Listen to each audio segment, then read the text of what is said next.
Welcome everyone to the 2026 first webinar for SmartCrowd. I'm Riz Ahmed, CEO of SmartCrowd, the UAE's first and best performing fractional ownership platform. When I say best performing, I mean lowest fees, most exits and highest returns, but we'll talk more about that later. I'm joined today by Matt Jabbar. Matt, why don't you introduce yourself? Thanks, Riz. So I'm Matt from the UK. I'm a chartered surveyor, member of the RACS, and the founder of PropDoc. We digitize and document property across the UAE, the Gulf, and wider region. Great, thanks, Matt. And when I was thinking about this webinar and thinking about who I'd like to be my special guest, I thought, should we get a panel together? Should we get 3 or 4 people? But I thought of you, you popped to mind because we've been working together for a few years now. I go to you for advice. I feel like you've always hit the nail on the head. So I thought no one better than an entrepreneur in the prop tech scene in Dubai. How long have you been here, Matt? Over 10 years now. Living in Dubai. Amazing. I've been here, actually similarly, I've just been just over 10 years, but I've been visiting Dubai for more than 20 years now. Before there was a Burj Khalifa, before there was a metro. So we've been here for a minute, right? So I'll take that into account when we're talking about where Dubai's been over the last few decades. But before we kick off, because I hope everyone's getting ready to strap in because we've got a lot to talk about. I hope you got your karak chai by your table. But let's kick off with something a bit fun. For people, I'm just looking at the numbers now. I think there's a couple of hundred people that have joined the webinar. Great. A lot of different people from around the world. Some people know Dubai really, really well, like maybe you and I. Some people never even visited the place. So let's just, for 1 or 2 minutes, let's just humor me. Let's have a little fun facts about Dubai, things that people might not know. Okay. You go first. So Dubai is actually a very young country. It's 54 years old. Wow. The thing is, when you look in Dubai and it's like the skyscrapers and everything, you kind of forget that sometimes, right? Yeah, we've progressed very fast. You see the pictures of Dubai like 60 years ago, it's literally desert and it's like fishermen. And now look at it, flying taxis coming soon. Yeah, exactly. Yeah. Flying taxis, that's what I was about to say. Yeah. And the other thing is, Dubai is not the country, it's the United Arab Emirates, the UAE. So the next question I have to ask you is, I'm going to ask you one question. Okay, go ahead. How many Emirates are there in the UAE? Okay. So interesting fact, there's 7 Emirates. There's Abu Dhabi is the capital, then you've got Dubai, then you've got smaller Emirates like Sharjah and Ras Al Khaimah. But there were supposed to be 2 other Emirates. So there's supposed to be 9 Emirates. Is that where you're going with this? That's where I was going with it. Okay. Yeah. Do you know what those 2 other Emirates were supposed to be that were supposed to be part of Dubai, part of the UAE, sorry? Bahrain. Yeah. And Qatar. Can you imagine that as a country? Can you imagine the GDP? Oh my God, it'd be insane. Okay. Did you know, well, you know, but the dollar and the dirham are actually pegged. So the $1 is always worth 3.67 dirhams, which gives it a kind of no currency risk really against the dollar, which is why one of the reasons people like investing here. The population of Dubai, so we see people wearing the traditional Arab clothes. They're the local population here in Dubai. How many are there? How many are there versus expats? Probably around 90% that are local expats and around 10% that are local Emiratis. Question for you. What percentage of, because a lot of people say, oh, Dubai, oil, it must be oil money. What percentage of the GDP is from oil revenue? Do you know that? The thing I know that Abu Dhabi has most of the wealth when it comes to oil, right? So Dubai is very little. Mm-hmm. Most people think it's in the 50%, 60%. No, it's very little. What are the numbers though? So it's actually less than 1%. So it's quite a diversified economy. You've got tourism, which a lot of people know about, people visiting all the time. You've got trade, financial services, transport. The ports are quite big here. Emirates Airline is a global hub. You've got even manufacturing is quite big here. So I think people think it's maybe tourism and oil, but it's definitely not. It's actually quite diversified. Last one before we wrap it up. Did you know that Sheikh Mohammed, so Dubai is a monarchy. Dubai is run by His Highness Sheikh Mohammed bin Rashid. He's made it his vision to make Dubai the happiest place to live by 2040. So let's jump into 2026. Let's look back a little bit at 2025.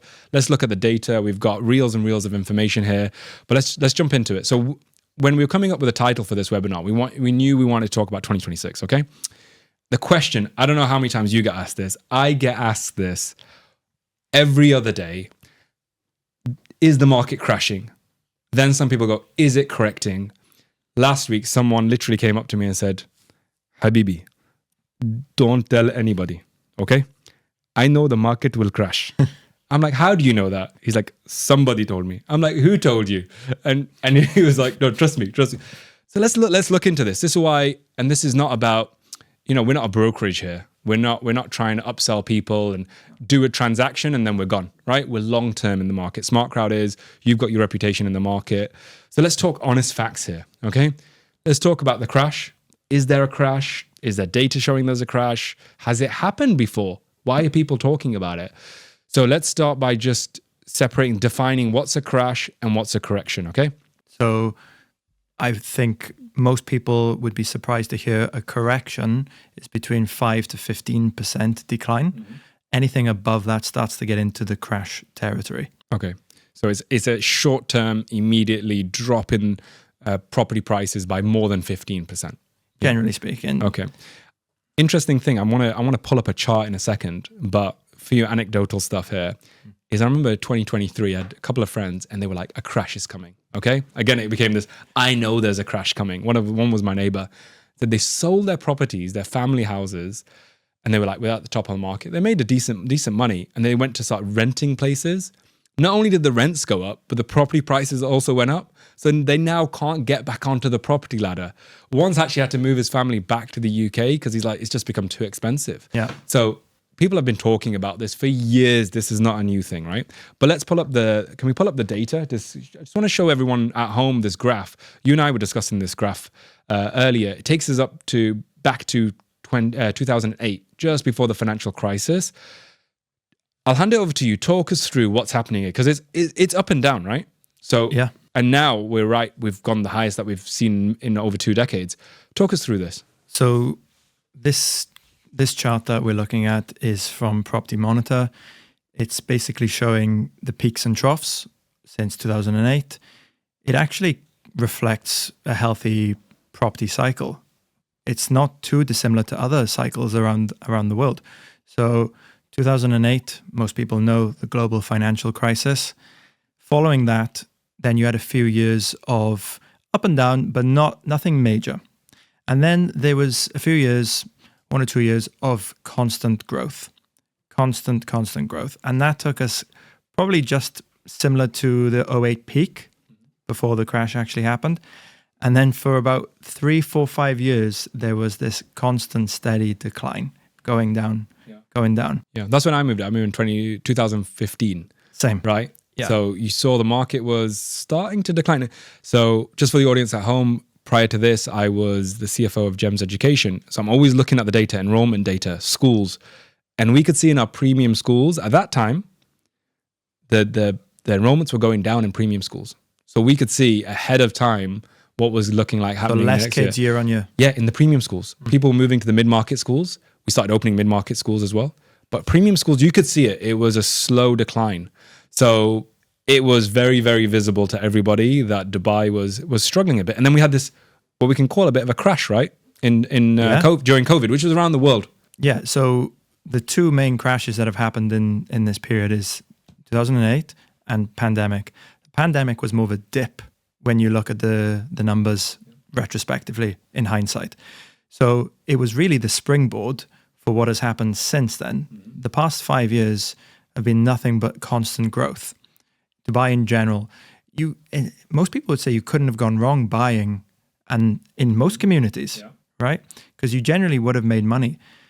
Now we're starting to see signs of stagnation in some areas, but we're still seeing the growth in certain communities, like the luxury segment is particularly doing well. There is this supply and demand imbalance.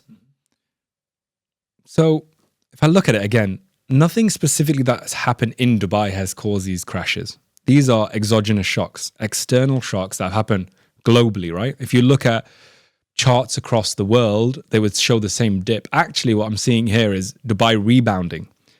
Other places didn't rebound. Prices went down and they stayed down, right? Why is that, do you think? I don't know. Is Dubai has become, I mean, if we look at the graph going from COVID up till now, what's driving that? Another thing that I heard a lot of was, and maybe you have as well, Russian money came in, Ukrainian money came in. But that was 3-4 years ago. That was 2022, 2023, and that did drive some of this. But if you look at that graph, it kept going up. So what explains the other years that it was going up? Have you heard the same thing? I've heard exactly the same thing. I mean, you've got some communities like Blue Waters Island is now called Little Moscow for a lot of people, right? Yeah. That's how popular the Russians liked it. So 100%. It did have an impact, but the question is, how is it still growing? Population, it continues to grow. Yep. So Dubai has become a hotspot for people. I've got friends from all over, but the UK and Europe in particular, people are flocking here. They just want to find a job to live in this place. It's safe. The lifestyle is great and it's full of conveniences. And of course, tax-free income for a lot of folks. You can see it on the road. I mean, in the last 10 years, the traffic in Dubai is, and we're going to get onto this point about public transport, traffic and the road network. But if you said to me after this podcast, meet me in downtown, I'd say, see you tomorrow. I wouldn't. I just wouldn't go. But that tells me, I mean, you can see it on the street, right? There's one thing which is data, but the other thing is like seeing on the street what's happening. Yeah. The malls are full, the roads are full, even the quality of the cars. You're seeing the cars when you're driving Sheikh Zayed Road. It's quite good if you're into cars. Lamborghini, Rolls Royce, Bentley, Mercedes. These are the kind of cars. So you're seeing that wealth move in, but we're going to get more into population growth. But interesting fact that I pulled out just before the podcast was, we were looking, me and the data team, at speculative transactions. So before 2008, so on the eve of the financial crisis, there was 25% of properties were being resold in the same year. So that means flipping? Yeah, basically short-term flipping. People buying properties speculatively, right? They weren't living in them, they were buying them and selling them. So 25% resales within a 1-year period before the financial crisis. Last year, it was 4%. Which means people are living there. People aren't flipping. People aren't just buying and flipping. Definitely flipping is a big thing in Dubai. We're flipping properties. We're retrofitting properties, ultra luxury segment. We've had record breaking returns. Our last one was over 25% net ROI to investors. I saw this was the Palm, right? Yeah. Nice. We bought it for 11.3. We sold it for 24 million in the space of 13 months, right? So there's that flipping, but there's also flipping an off plan, which is I'm going to buy a property, I'm going to sign up, I'm going to make the down payment. I think it's going to increase in price and I'm just going to sell it, right, to the next guy, and who might sell it to the next guy. Before it's even built, you might have sold it 2-3 times, right? So that tells me that it's less speculative. I'm seeing also people moving here and living here with their families. So during COVID, when that shock happened, I saw a lot of people. I had friends from India, for example, wealthy people that said, look, country's in lockdown, Dubai opened up really quickly. I remember we actually opened up the schools in September. Like no one was doing that, but we opened the schools in September 2020 and people were moving here. They were like, I'm going to bring my kids here. I'm going to stay here for a few months, and they never left, right? So people are moving here. The wealth is moving here. People talk about the millionaire migration as well. Can you just tell us a little bit about that? What's the millionaire migration? Well, that's the media talking about ultra high net worth individuals and high net worth individuals moving here because for tax reasons, for lifestyle, just the convenience around Dubai compared to other countries, compared to other cosmopolitan cities, London, New York, San Francisco. They want to move their families here as well. The education is now good enough. It's improving year on year. There's a lot of positive factors that's supporting the ultra high net worths moving here. And it's easy to do business. Yeah. Don't forget, before you couldn't own 100% ownership in a company. Now you can with free zones. So interesting on the luxury side of the millionaire migration, another stat we pulled out was, so the number of transactions recorded over 5 million dirhams. That's more than $1 million. That's $1.4 million. The properties worth more than $1.4 million has increased by over 400% a year since 2021. So that's kind of post-crash, post-COVID pandemic. It's who's buying, if you're buying a house for $1.5 million, for example, you're a millionaire, right? Yep. You're buying that property. So that's increased by over 4x in the last few years. That really tells you something. You've done well. Yeah, Dubai's done well in attracting. I mean, one of my friends, he's the son of a large telecoms family, and let's put them in the billionaire category from the UK. Well, Indian, but living in the UK for the past few years. He's moved to Dubai now, and he's like, Dubai is the place to be. And he's moved to Dubai Hills, actually. Dubai Hills, and I'm sure we'll talk about later, different areas and geographies and communities. But I was like, Dubai Hills? I thought you'd be living in like on the Palm or something. And he went, I just like Dubai Hills. I like the location, right? So you're seeing that now, again, people picking at different communities that you didn't necessarily expect before. But let's get back to this question. Crash, correction, opportunity. What's your view? Are we heading for a crash? I don't think so. Unless there is a black swan event, let's call it black swan event, where it's another pandemic or something that affects global markets and global money, I can't see it realistically happening. It might happen, but we can't control that. What's more likely is as a correction.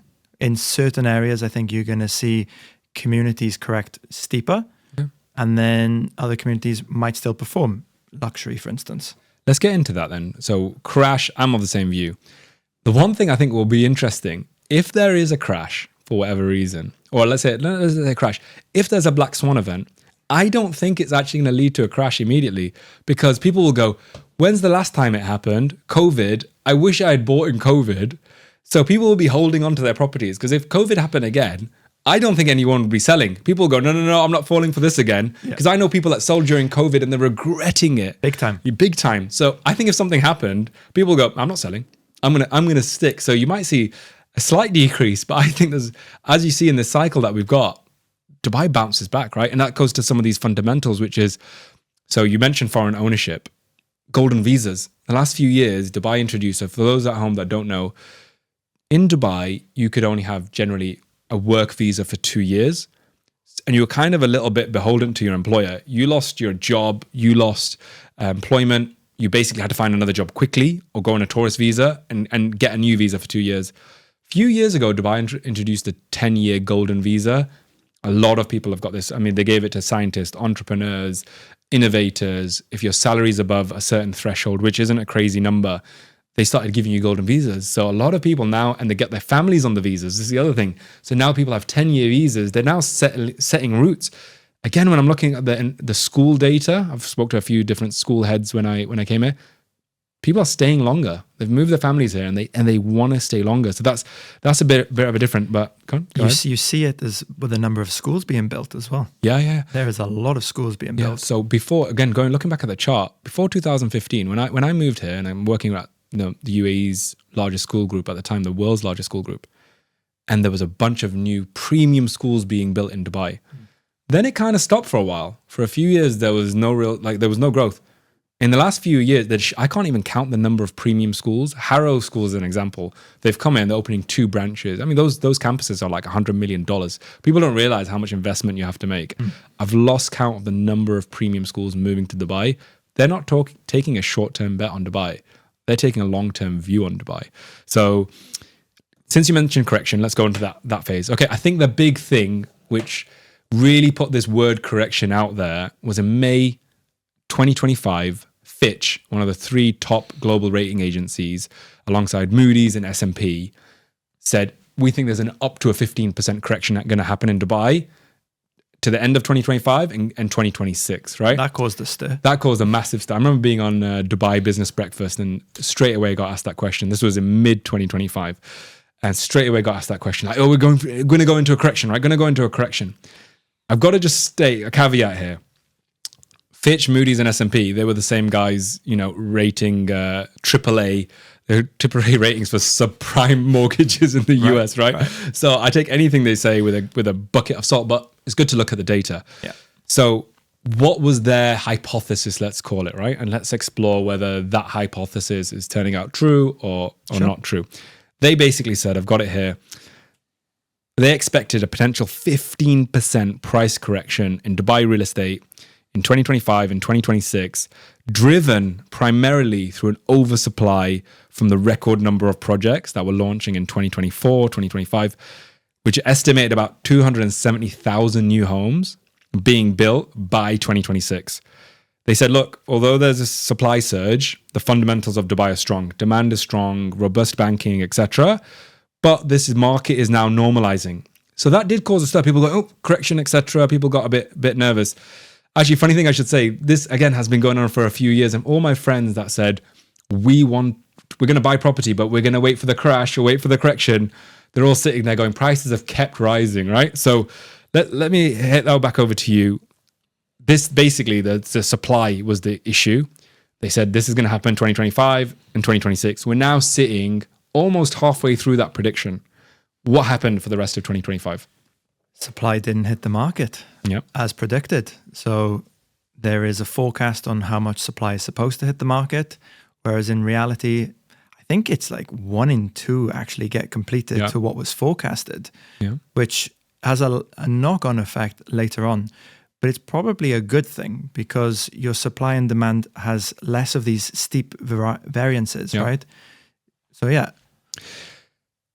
So May 2025, this comes out. We're in January 2026.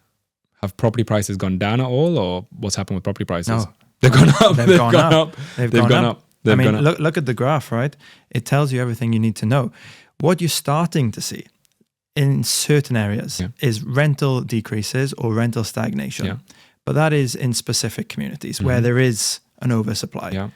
I'm sure we might get onto it as JVC. Yeah, let's talk about it. So a big community, still under construction, already has a lot of supply, and is forecasted to have a lot of supply upcoming. Okay. I've got an interesting graph that I want to pull up in a second, but just while we talk about supply, got some stats. I like the stats. Go on. So this is from a Knight Frank report in October, okay?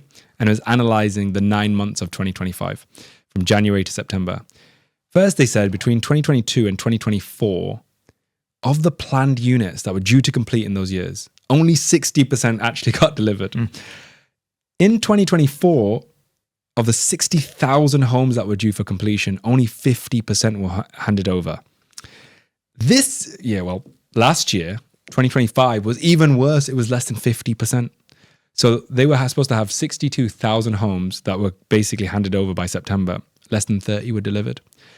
I saw this, like my anecdotes, is a friend of mine bought a house, sold his house, put a down payment in Dalal Al-Ghaf, and he moved his family into a small flat and basically said, we're just here for a few months, 6 months, and we're getting moving in. He was stuck there for 18 months because, again, something about Dubai, which people don't know, is when they're buying an off-plan unit, read the fine print, because sometimes it says, we can delay this project by up to 2 years and not pay you a penalty. So you could be stuck for 2 years, get no financial reimbursement, and then get your property, and then you're going through all the snagging headaches, right? So, let's just have another look at this as well. If I separate that, so Dubai is known for apartments and villas. We were talking about luxury before. Luxury is generally a lot of villas or high-end penthouses, these kind of things. But it's only 55,000 villas that are scheduled for completion in the next 5 years. It's much easier to build apartments. Yeah, exactly. Less land. Exactly. So it's only about 15% of the total number of deliveries. But let's go back into looking at, actually, before I do that, I should mention, when we're seeing price stagnation, what it doesn't tell you in Dubai generally, back in the day as well, and still now, a lot of the time you have to pay for your rent up front. So like 1 year up front. 1 check, 2 checks. 1 check, 2 checks, exactly. I am seeing in certain areas, I'm going to touch on those areas, the negotiation power is moved a bit more to the buyers, where you might say, I still want 100,000 dirhams, but the buyer goes, okay, but it's 4 checks, it's 6 checks. So although you don't see the price decrease, there's a pivot of the power over to the buyer. So that's something that we look at, we analyze. But in other areas, it's still no. The landlord sets the rental income, sets the price, etc. So if we pull up this chart, I'm looking at it myself, but it's the total ready units and upcoming units chart. Have we got that, guys? So this chart in light blue are the units that we have now, okay? And in the dark blue, these are the additional villas and apartments that are going to be delivered over the next 4 to 5 years. So I've just picked out the most popular areas. This is actually from Property Monitor, which is a well-known data analyst tool in Dubai. Let's have a look. What does this tell you? Well, yeah. First of all, JVC and Business Bay are the obvious ones there. First of all, they have a lot of supply compared to other communities already completed, and they have a lot coming onto the market. Yeah. So the absorption rate, let's talk about that. Yeah. How are you going to fill those units? For the people at home, what is the absorption rate? What do you mean? How quickly can those units be inhabited, whether it's buyers, renters, whatever the case may be? People need to take on those properties. That's where potentially a supply-demand imbalance will happen in in communities that has already a big supply with a bigger upcoming supply forecasted. If you flip that though, communities where there aren't many plots left, yes, Marina, downtown, Yep. you can see it in the graph right there. You can only build so many when there's not many plots left, right? Yeah. So you either build higher Yep. or you just can't build. So the demand in those areas are generally quite high. Yeah. Prices will probably do well compared to JVC, Business Bay. This is a bit of a pitfall actually, because we were selling a unit last year. So as I mentioned, I think we're the experts of selling units in Dubai because we spend a lot of time researching units that we're going to buy. But we also spend a lot of time researching when is the right time to sell. So we were selling a unit last year, and a few of our close investors, they sent me WhatsApp going, "Do you feel like you're selling this a little bit early? Like it was a great return. We bought at the right time, the right unit, but why don't you hold out on this?" And it was because there was a plot of land next to it, and we were monitoring that plot of land, and we heard ahead of time that they were going to start constructing on that plot of land. And your view would be... And our view would be gone. So you're renting it out. Tenants don't want to live next to construction noise at 6 a.m. in the morning. And then your view's gone. So we sold it for a really good price, but it's because we knew what was going on there, right? But I feel like because of the level of construction, let's use JVC as an example. And this is not to beat on JVC. Actually, to be honest with you, a lot of people beat on JVC. I still see really good deals in JVC because this is someone selling below market. So that's factored in. So you're buying at a good price or buying a good unit in a good part of JVC, a good building, good developer, all of these things. So I think there's still money to be made in JVC. In general, if you just say JVC, you got to be a bit careful. Sure. But when let's look at some other areas. You got Dubai Hills there. What do you see in Dubai Hills? What are you seeing in Business Bay? Well, Business Bay is predominantly high rise. So some of the plots that are being built on now are more high end. Take Bengati, those Select guys. Group. Yeah, exactly. Some nice units. So that's more of the high end luxury stuff. They do have your mid end as well. So they have a big variety. Dubai Hills is a very interesting community because it is mixed. Yep. They've got a good balance of apartments, villas, townhouses, and whatnot. If you bought Dubai Hills a few years ago, if you told, you know what? Again, I remember 2015, 2016. We opened 3 schools in that area. Al Khail Road, a British school, 1 plot of land, a British school, an IB school, and an Indian curriculum school. And I went there. I wasn't involved in the construction or anything. I just turned up there. I'm looking at the enrollment numbers and I'm looking at where we are. I'm going, I think this was a bad bet. And I'm looking at Dubai Hills and I'm going, people are going to lose money there. This is before I was in real estate, by the way. So I was like, this might be a big gamble here. If I could go back in time, I would buy a villa in Dubai Hills because people have made such great returns there. That said, I'll also say something else. Actually, why do you think Dubai Hills has done so well? Let's ask that question. What has set Dubai Hills apart from other areas in Dubai? It's a really nice community. Okay. First of all, location. They've situated it very well. So it's off the highway. Great location. Yeah, it's great. Secondly, the community that they've built, the fundamentals around it. So you've got good infrastructure, the roads are there. You've got a really nice park. EMA have done a great job of the build quality. The facilities are good. You've got a really nice mall, a really nice shopping mall. Schools, as you mentioned, hospital is there. Everything you need, offices and parking, everything you need, you don't need to leave Dubai Hills. You don't need to go elsewhere. It's actually my favorite mall because it's still relatively quiet. And they've, like, if you go to Mall of the Emirates, which used to be my favorite mall, the width of the walking areas is almost double, which makes it just feel a lot more airy. So it feels brighter as well. It's brighter. It's got better parking. Yeah. So, but I will also say this. I know a few people that have lost money in Dubai Hills on apartments off plan. Why do you think that is? I know the reason, but why do you think that is? Due diligence. Okay. So it depends where and when they bought. One that comes to mind is there's plots across the street where they're not facing the park. They're not situated on the park. There's a busy road. There might be another building that's being built 6-12 months down the road. It's going to block your view completely. A lot of these things will have an impact. No one wants to be living next to a construction site. I think, this thing around due diligence and research is key. I mean, that's one of the reasons that SmartCrowd exists. Like, people go, do you sell real estate? Do you sell, what do you sell? I go, we sell peace of mind that you don't need to do the hassle, the headache, finding the tenant, managing the purchase price, going to the DLD, paying the stamp, all this, the exit. So we're selling you peace of mind. But I think the empirical evidence for people making mistakes in Dubai, people have made a lot of money in Dubai, real estate.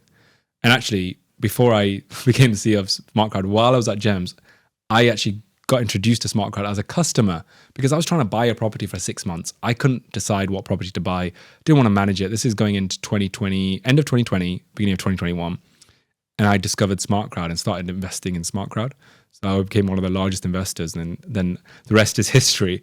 But actually, one of the reasons that I launched the Flip product, because I was like, this is a great product for people. So that's the benefit of going from a customer to the CEO. You can decide what kind of things that people, like you would want. But it's this due diligence point, because I've seen a dozen people minimum buy in Dubai off plan, be sold by a broker with a good sales pitch and a developer with a brand name. I'll give an example. Actually, it's an interesting one. You won't hear many like this, but this is an interesting one. So I got a call from someone going, listen, my friend's in a bit of bother with real estate. Can you meet him and have a bit of a chat? So I said, yeah, sure. He needs some help. I didn't know what the help was. It's a French gentleman. And he basically had bought 56 units in an area of Dubai. I don't want to say I'll say the area. It's Port Rashid. Okay. So that part of town. Yeah. Imar building, right? 56 apartments. He'd put 15 million euros down as the down payment. And his idea was flip. I'm going to sell these units before I need to make the next major payments. He had now entered that cycle of making the next payments, and the prices hadn't gone up much since he bought it. So he had to start selling them off? So he was selling 6 units a time. So he was like, can you buy these units and sell them? I said, no, I'm sorry. I don't just take random units and sell them. We get only quality stuff. But I was like, why did you do this? Why did you go and put down so much money in Dubai? I'm going to be honest, in the wrong area at the wrong time. Maybe it's going to be something great in the future. Could be. It's got some good fundamentals there. But right now, if your idea was flipping, if you said I was going to buy there and live there, I'd have no argument with you. But you're buying for flipping. Why did you do it? And he went, Dubai, Imar, good broker. It's a sure bet. And that is the same thing I've heard in Dubai Hills. Yeah. Imar, Dubai Hills, Dubai, It's important, especially if you're an international investor, to do your due diligence. Yeah. Have people you trust on the ground and come and visit. Yeah. Come and see the buildings that are already completed by those developers. So that's a really good point, because also the thing that we've seen lately, you didn't used to, so you had your big ones, Imar, Damac. Now you've started seeing smaller players open up. So international players that have done things in other countries and they're opening up here. Yeah. And they've got a few units, a few buildings, etc. And they're pitching as well. Actually, one that didn't do that well, they literally didn't sell a single unit off plan. They have it fully built now. They came to me and they go, can you help sell this? And again, I was like, this is not what I do, right? But there's a lot of small developers now. Are you seeing that? Especially in JVC, because JVC is a bit unique. It's not like Dubai Hills where it was basically Amar. Yeah. JVC they were just selling plots of land to anyone that was willing to pay the right price. And now you've got probably 40 different developers in JVC. Yeah. So what would your advice be in terms of, before I move on to the next segment, because we're talking about supply so far, then I'm just gonna jump onto the demand part. Sure. And then I'm gonna ask you the killer question: Are we in a correction? Gonna go into a correction. But what's your advice for those people that are looking at buying off plan? Let's say most risky area there is flipping. And you're looking at a new developer, for example, or you're looking at an old developer, because also the older developers, where I live is an Imar complex that was built over 20 years ago. The quality is fantastic. Some of the Imar stuff now is not great. Same with Damac, same with a bunch of the other big ones, right? So it's not even like it's a good developer. You got to look at the project. What's your advice for people? Especially if you're international, I think due diligence is super important. Yeah. If you don't know the community, first of all, what are you buying for? What's the reason? Are you coming to live here, or are you coming as an investment? So location is obviously super important. Always look at the fundamentals. Yeah. Does it have good public transport? Is it well connected? What's the location like? Is it near the schools, hospitals, shopping mall, those kinds of things? Yeah. Once you're satisfied with that, I'd start to look at the developer themselves. What track record do they have? Go and see other units, other buildings that they've completed. get a feel for what it looks like, how it feels. Make sure what they're selling on paper is likely to happen in reality, right? Yeah. Then you start to look at the building itself. What views does it have? Mm-hmm. What floor do I want to be on? What facilities, what amenities do we have? Do we have a nice gym, pool? Yeah. What is the service charge going to be going forward? Because that's your operating expenses. I think there's a lot of tick boxes that you need to be satisfied with before you make a purchase. Okay, very good. And she was going to jump onto demand, but since we're on supply, this is kind of like supply, it's infrastructure supply, right? So you've got supply of properties coming on the market. We talked of certain areas, there's a lot of supply coming on in apartments. I'm seeing in general, there's not a lot of supply, quality supply coming on villas. And when there are, they're getting snapped up. JGE2 just got announced this week. I've got a few friends that are brokers that were there. Everything was selling like hotcakes. These are multi-million-dollar, projects, right? So I think villas we'll get onto a bit later, but villa demand and villa supply is definitely out in balance. But going back to this thing around traffic and public transport, I've got another graph here which just shows the metro. So Dubai, again, when I came here over 20 years ago, there was no Dubai metro. Someone was talking about a metro coming, but there was no Dubai metro. There was no Burj Khalifa, etc. Now we have the Dubai metro. When I moved to 10 years ago, we have the Dubai metro, which is on the screen. Can the guys they can see the screen, right? Great. Is the green and the red lines. That's what we have right now. The blue line is under construction, right? And then there's 3 more lines that they've announced that they're gonna look at building, right? So tell me a little bit about, we're talking about the traffic. We know that the Dubai has decided to invest billions of, I don't want to say dirhams, dollars into new roads. You're seeing them everywhere. Bridges, flyovers, that big roundabout, the outside World Trade Center.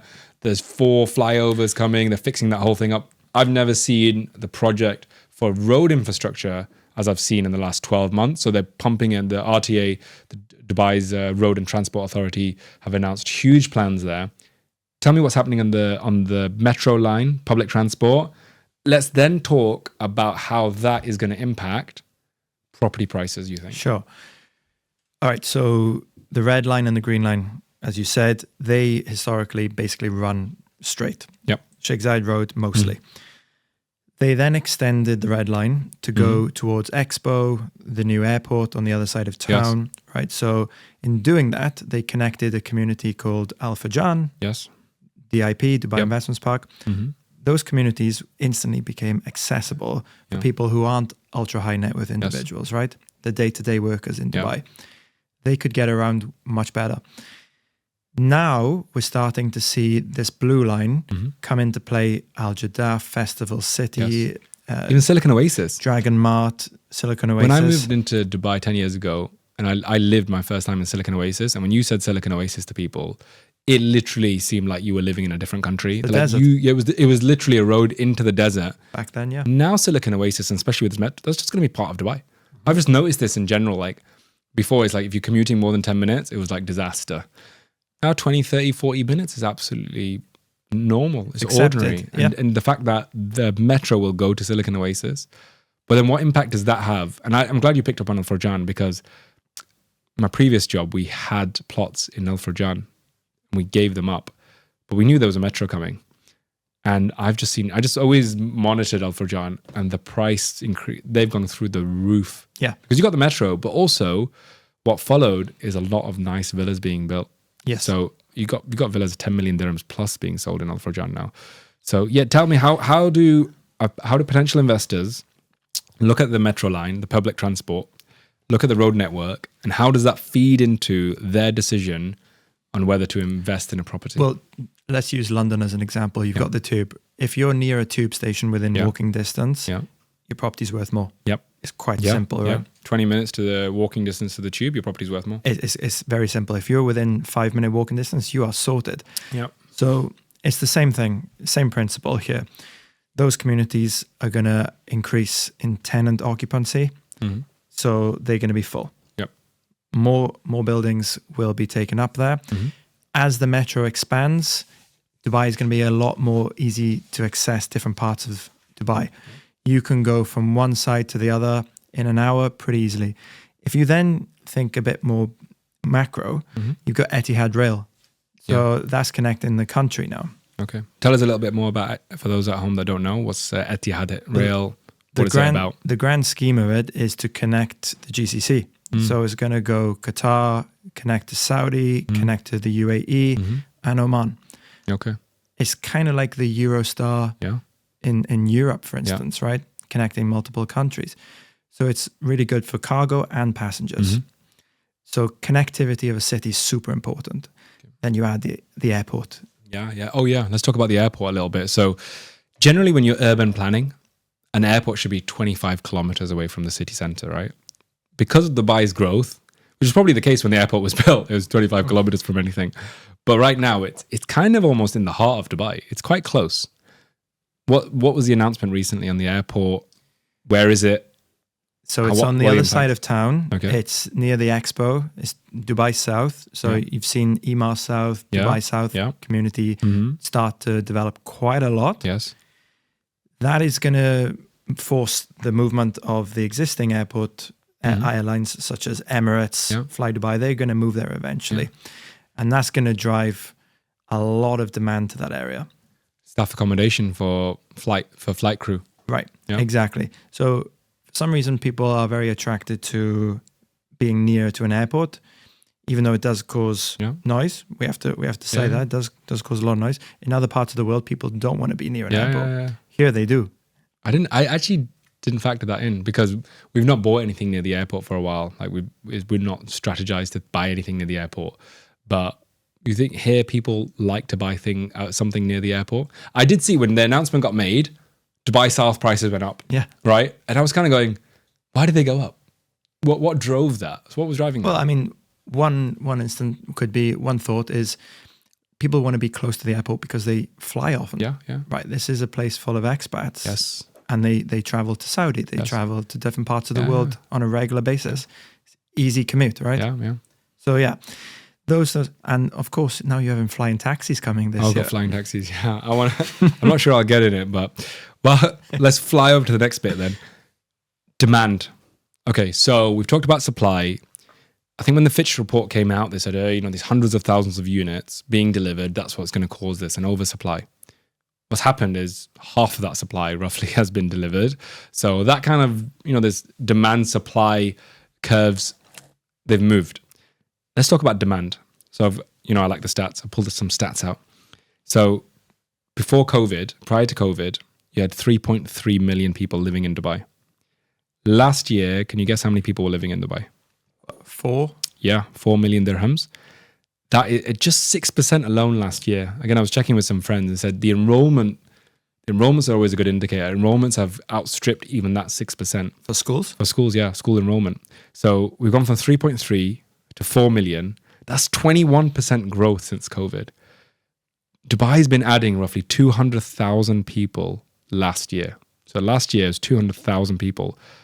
But the housing capacity didn't increase by 200,000, right?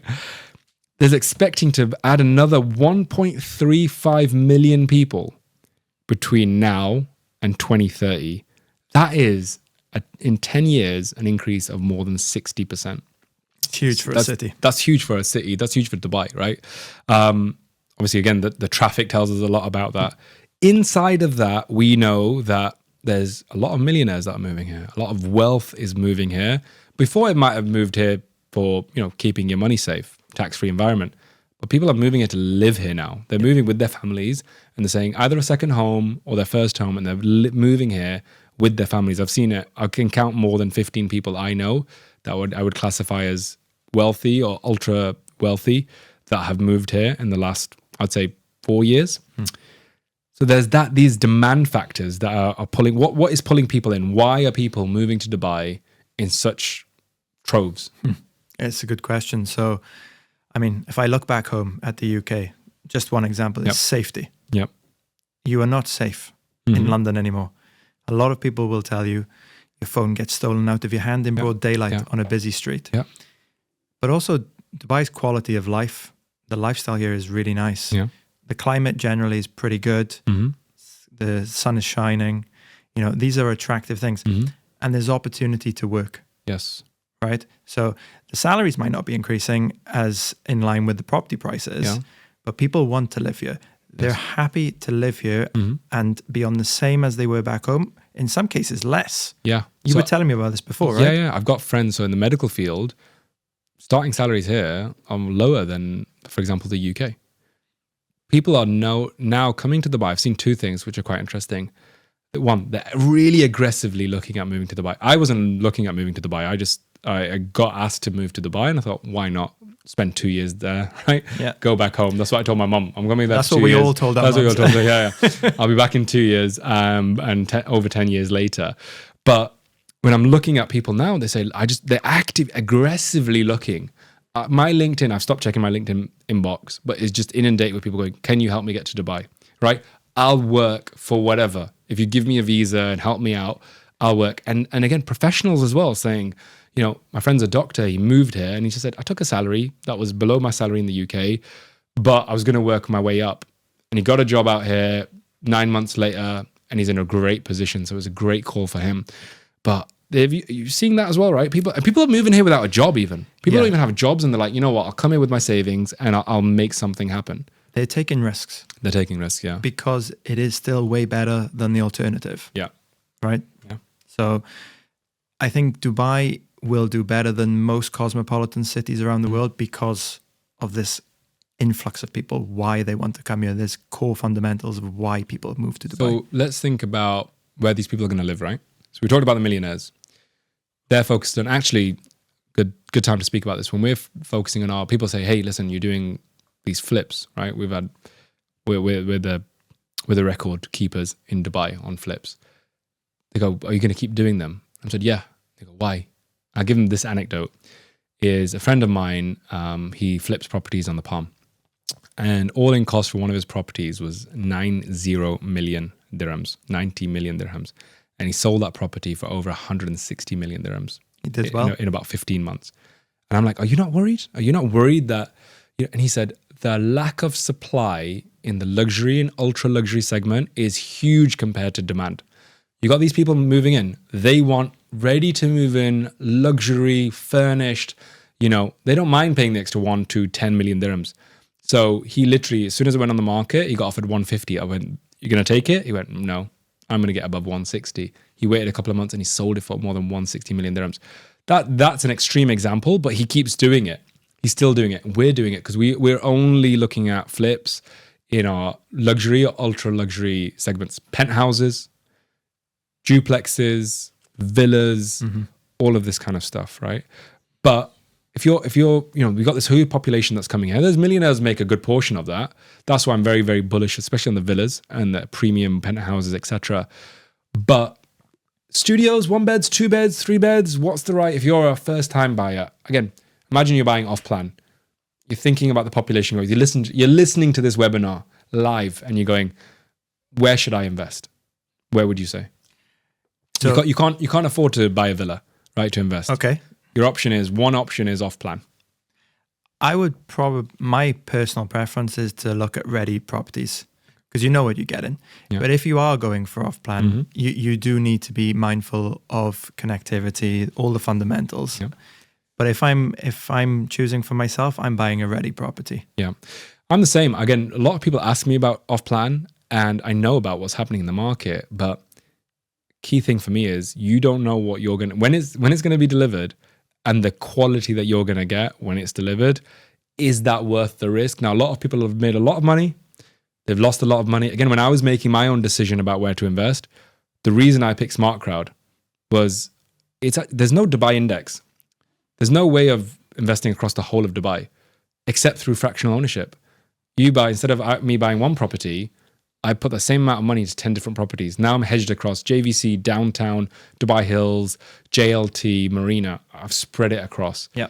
But let me ask you, let's get to the question now. Here's the big question. And we're going to be wrapping up not too long from now. Do you think Dubai is going to go into a correction in 2026? Yes and no. Okay. Tell me more. I think the communities will depend on that answer.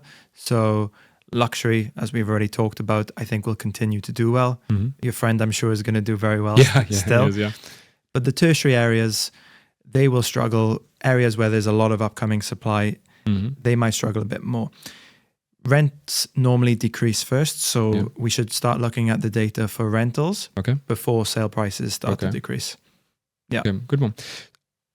I tend to agree. So if there was a Dubai index, I would say property prices are going to, for me, 2026, you're going to see a continuous increase in property prices. But you've got to dig into that data to see what is actually performing and what is not performing. Because again, if you're holding a certain property, let's call it, we've been too much in JVC, but let's say it's a ground floor unit facing construction in JVC. You bought it off plan, you got handover. You don't know, are you going to make money on that? Probably not. You're buying, a villa in a good community. This is the other thing, actually, because of salaries. Let me know if you agree.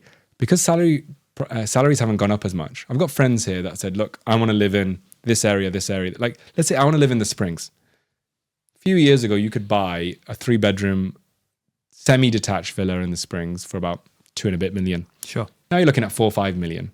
So they can't afford that anymore. Yeah. And that's why I feel that some of these other areas like Dubai South, some of these lesser known areas are becoming a bit more popular because they're going, what could I get for 4 million dirhams? Should I buy in the Springs or 5 million dirhams? Or I'm getting a pretty good property in Tel Al Ghaf, for example.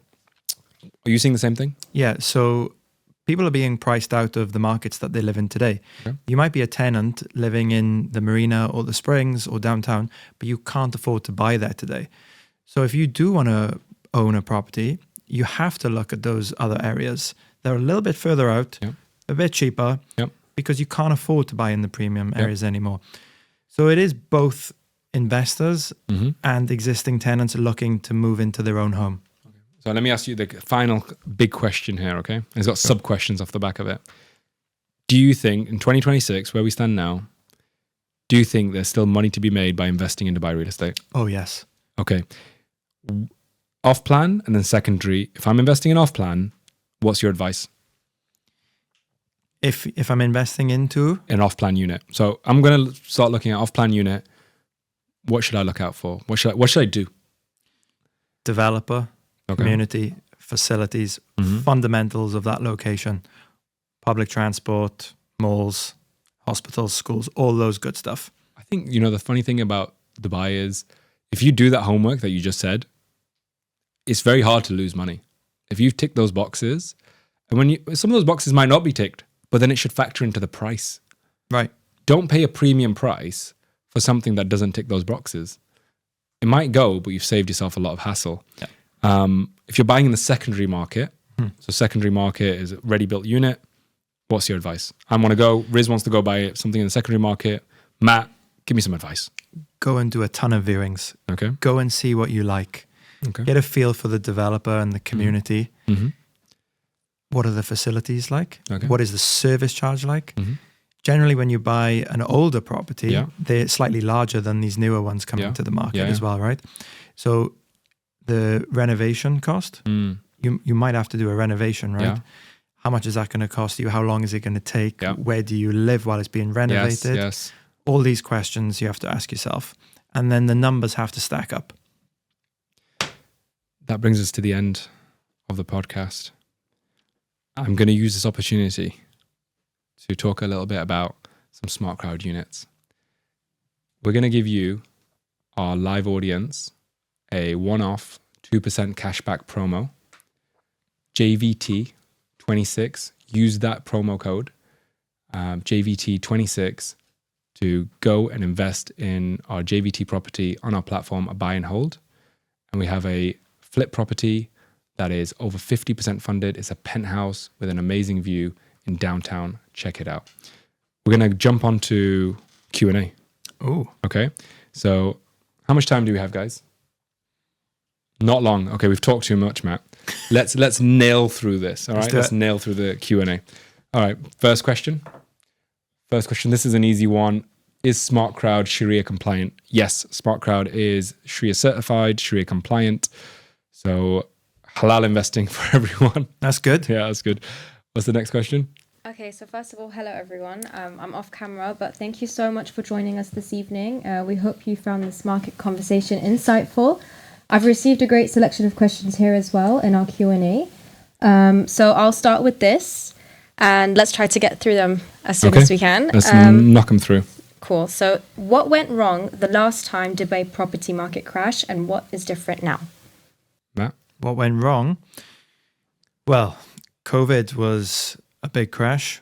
2008 was a bigger crash. So both of those are black swan global events that are out of Dubai's control, frankly, or out of any city's control. So those factors can't be... You can't can't really plan control for them. You can't plan for them.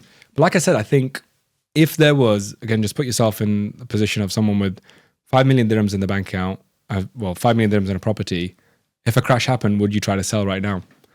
You'd look at COVID and go, no, this is going to hold up and I might lose some money here. If you had 5 million dirhams, you'd go, I want to buy a property now. So I think that a black swan event necessarily doesn't mean... Actually, it's an interesting thing. A lot of investors I talk to, international investors, they use Dubai investing, in real estate investing in Dubai, as a hedge against global volatility. So they'll go and buy some gold and they'll invest in Dubai. Right? Next question, guys. Okay. So the next question I have is, what's your criteria for choosing the right investment property? So our criteria is SmartCrowd. So we have a 100-point checklist. This goes all the way from Google reviews, basic, you can do that desktop, to viewings, to checking out the plans around the community, what's being built, what's not being built. We do a lot of viewings. If we're looking at something in an area, we'll go do viewings of other properties and in the same building or the locality. We're checking out the developer, we're checking out location, we're checking out a lot of data on recent transactions. Something that people should know about Dubai, it's got so much data. You can pull out so much historical data about transactions. And the key thing is, and I'll tell people this, is don't be confused with one-off transactions. When I'm buying for flips, especially in the luxury segment, they're like, oh, this sold for this price. It's like, that doesn't mean anything. I don't know anything about the buyer. I don't know anything about the deal. You need to see a lot of data. We're completely data driven, but then there's a huge manual element of we even speak to the security guard to say, what is the maintenance like here? You'll go and you'll see that the lifts aren't working properly. How long's that lift not been working? So can't give away all our secrets, but what I'll say, there's a reason we're number one in the market. You've got a team that do this, right? We've got a huge team that do it. And again, what I always say to people is, I actually want you to go and compare us to our competitors. Just do one thing. Look at the net return on investment. If I put 100,000 dirhams with you, how much do I get back in my pocket? Don't be confused by, capital appreciation. Of where are your fees in that? Where is the DLD fees? Where's the broker fees? What do I get in my pocket? We only talk about net ROI to our investors. You give me 100, how much do I give you back? So that's what I would say to people. Next question. If a correction happens, how will it affect your flip versus hold models? Which one will take a bigger hit, or is it both? Good question. So in buy and hold, the reason it's called buy and hold is instinctively you have holding power. You're able to buy something. Let me say I buy something now and there's a correction of 5% next year. It's okay. I'm focused on the yield. We generally say we're going to hold for 5 years. Our average is 3.5 years, and we've delivered over 15% net annualized returns. But it's about that holding power. It's going, I'm investing because the fundamentals are there. I don't care if I'm living in my house, I don't care really what the price is in the next 5 years. I care about when I'm coming to sell. That's the main thing. So if there's a correction happening for my hold properties, as long as I've got holding power, I'm okay because I'm looking at the fundamentals of the unit. And again, what we don't have, which others do have, I don't have a certain minimum I need to fund in a month. I only put on properties. Sometimes people go, well, you only have one property on the platform. I'm like, yeah, because that's the property that I think is a slam dunk. I'm not putting a bunch of other properties on there to kind of even everything out. Every property I put on there, I believe in. On the flips, this is an interesting one. So the strategy in flip is around value add. So 1 is around getting the right entry price. 2 is, what am I going to do to this unit? It's not just about staging some furniture. You see a lot of failed flip projects in Dubai. A lot of failed flip projects. It's about the value add. Am I adding a bedroom? What design elements can I bring? What kind of natural elements can I bring? Then it's the sales strategy. The Palm one that we just sold as a record, we sold it before it was even completed. It's still not completed now. But they saw the designs, they saw the quality of the work, they saw what we'd done before. We're building a bit of a reputation for our quality. And they bought it. It was a 1 week MOU. From signing the MOU, the contract to payment was 1 week. But here's the key thing. I don't see a correction at all in the luxury segment. I don't see it because like what we've been talking about, villas, penthouses, etc., that are being delivered in the next 5 years, there's not enough to keep up with demand. That's why we're selling things before they're even complete. We've had a bunch of our highest returning flip. Net ROI was 45%. It's a good position to be in. It's a good position, yeah. But you have to, this is the thing, right? If you're an investor and you've got, let's call it 100,000 dirhams to invest, what can you get? You're going to look at a studio off plan, or you put it with SmartCrowd and, for example, a flip. You're part of that luxury element. You don't have any hassle. Again, our job, selling peace of mind. That's what we're doing. Yeah. Next question.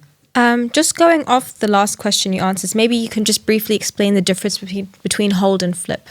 Yeah, hold, again, is you're taking a property, generally an apartment we're looking at, you're renting it out, you're getting monthly rental income, we're managing the property for you, then in a period up to 5 years, so on average it's about 3.5 years, you're looking at selling the property, right? We send a vote out, you can vote whether you want to sell or you want to hold the property, we tell you the price. Every 6 months after the first year, you can actually trade your shares. You can actually sell your shares in a share transfer facility for 2 weeks every 6 months. In flip, it's a little bit different. You're not getting rental income. So you might have something for 12 months. You're not seeing any rental income. You're investing 100, you're getting 130,000 back. That is the model. The model is we're going to renovate the property and we're going to sell it. That is the idea behind flip. So it's a mix. A lot of investors do both, right? They'll invest because they want rental income, and they'll also invest because they want quick turnaround. And that also helps people financial planning. We've helped a lot of people that said, I've got money, I need to do something in 12 months. I don't want that money being held for 3-4 years. They put into a flip, maybe it's a 9-month flip, and they'll get their money back and it helps them, do what they want to do with their life. Next question, please. So you spoke about where money is moving, but are there any segments where interest looks strong on the surface but isn't translating into real conviction? So maybe you can also share data points you consider. Matt, I'll hand that one over to you. Could you say the question again, please? Okay, so you spoke about where money's moving, but are there any segments where interest looks strong on the surface but isn't translating into real conviction? Yeah, it's kind of a tough one to answer, really, because there are certain buildings in communities that look great on paper. Yeah, because they're brochures, right? They're shiny brochures. The developers are selling paper at the end of the day. Yeah. They're selling the image of what you want to live in. Yes.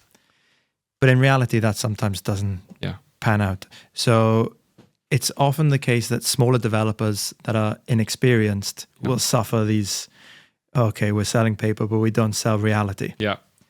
Whereas the established developers that have been here for a long time, they know what they're doing. Yes. They've been here for a long time. They can tell you and back it up. Yep.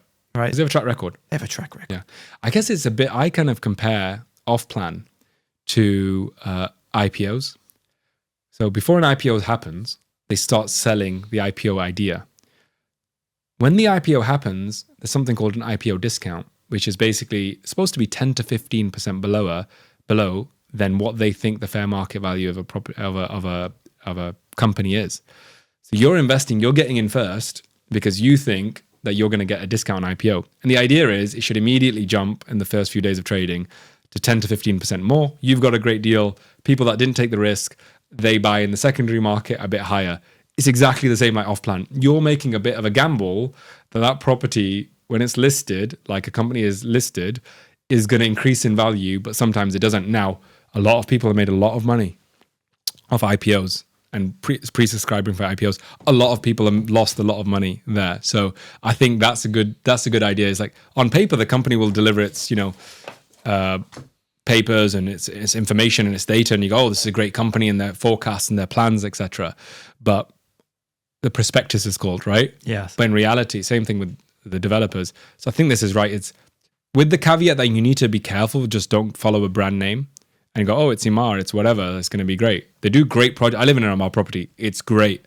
But at the same time, don't just go off that. But you can be safe in that they have a reputation to maintain. Yeah. Today you just have to dig a bit deeper. Yeah, that's exactly it. Next question, guys. Do I have to be in the UAE to invest with SmartCrowd?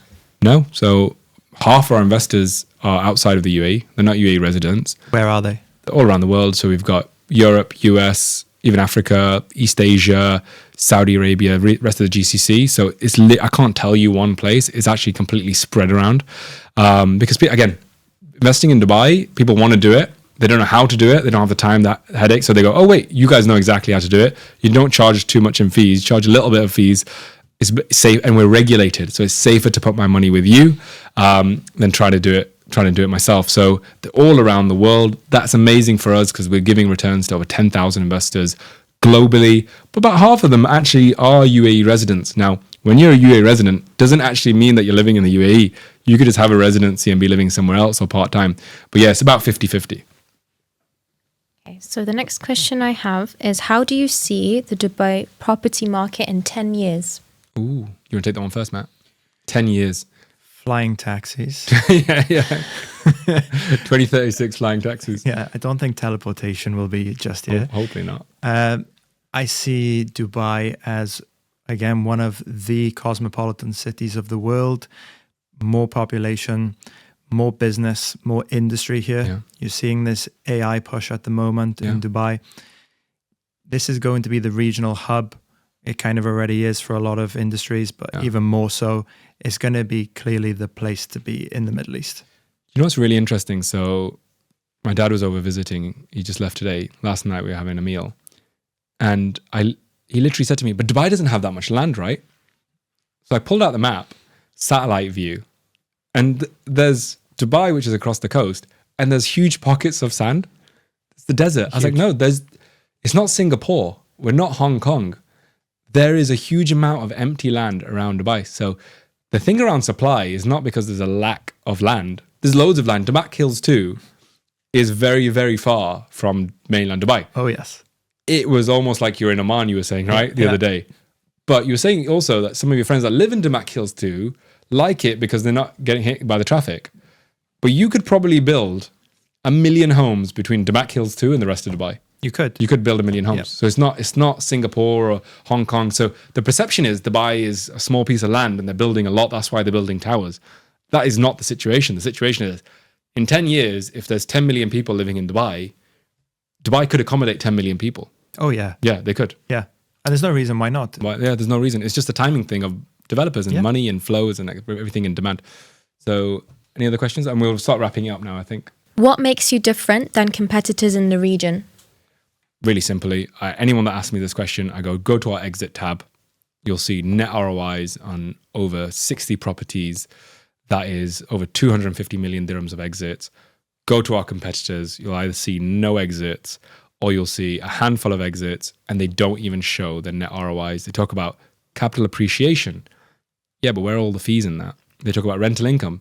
Yeah, but where's all the service charges in that? Management fees. They talk about purchase price. Yeah, but where's all the DLD stamp duty fee?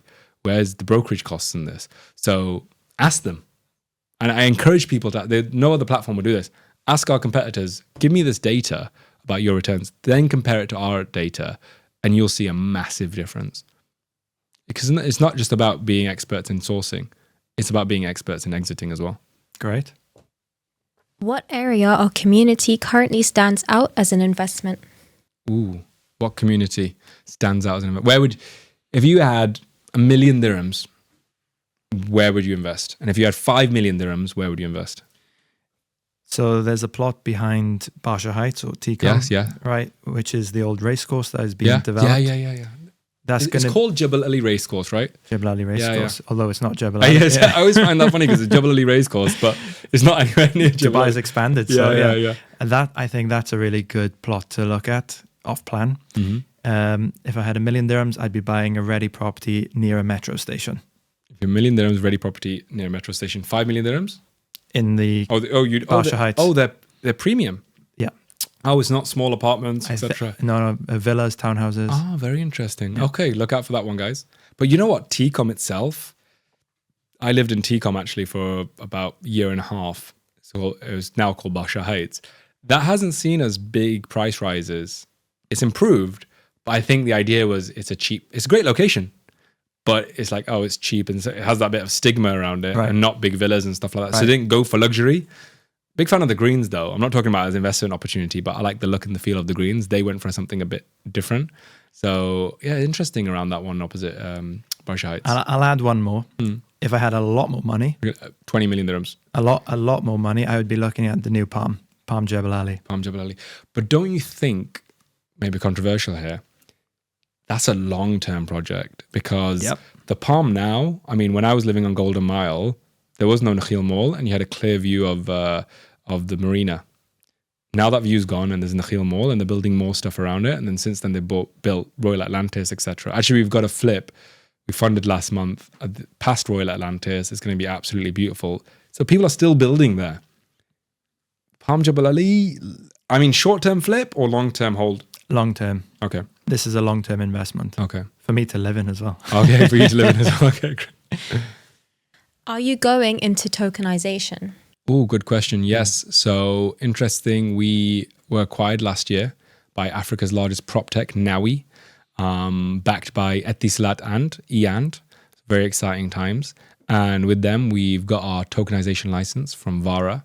So we will be launching tokenization this year. So we're one of the few parties to have our tokenization license under Nawi shares.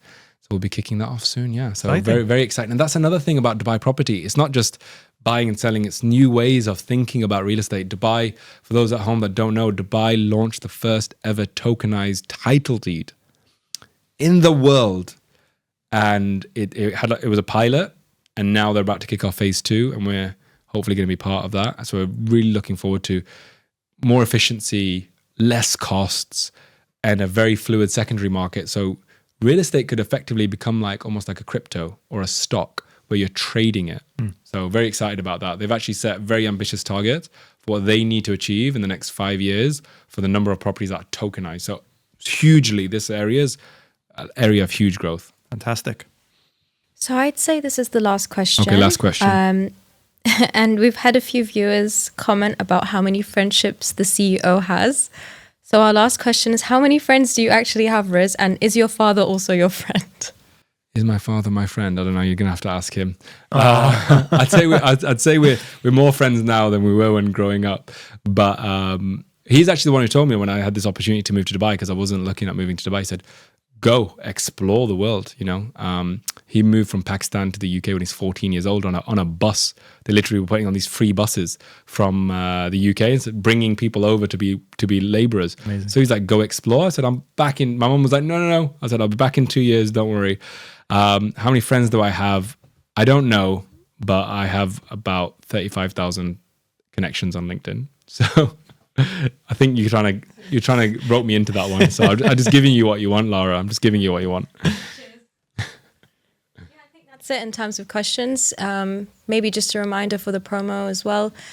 Yeah. So again, we have 2 properties on the platform right now. One is a buy and hold property, an exciting one in JVT, Jumeirah Village Triangle. With the promo code JVT26, you can get a 2% cash back.